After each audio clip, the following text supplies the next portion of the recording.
এখানে আমি ধনেপাতার পকোড়া তৈরি করেছি। কিভাবে করব সেটাই আমি এখন আপনাদের দেখাবো। প্রথমে এখানে বেসন নিয়ে নিয়েছি, এদিকে লঙ্কা কুচি, পেঁয়াজ কুচি আর ধনেপাতাগুলোকে কুচিয়ে নিয়েছি। এবার বেসনের মধ্যে দিয়ে দিচ্ছি সামান্য পরিমাণ হলুদ গুঁড়ো, জিরে গুঁড়ো,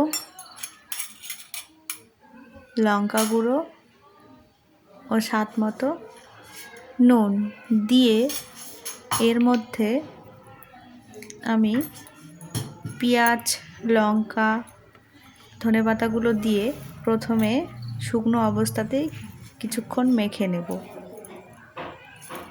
তারপর পরিমাণ মতো জল দিয়ে মেখে নেব।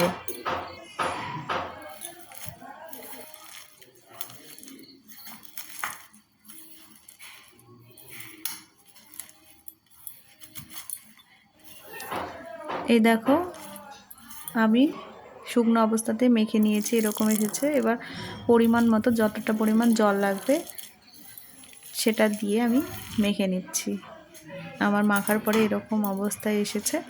এবারে আমি কড়াইয়ের মধ্যে তেল গরম করে নিয়েছি, বা ছোট ছোট করে ছেড়ে দিচ্ছি পকোড়াগুলোকে।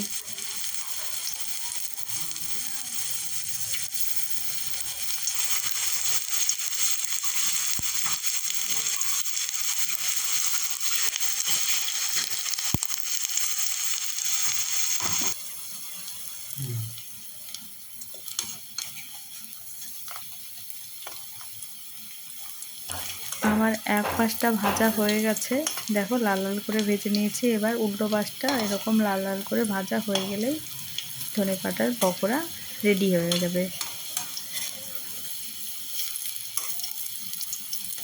শীতকালে কিন্তু এরকম ধনেপাতার পকোড়া খেতে সবারই ভালো লাগে।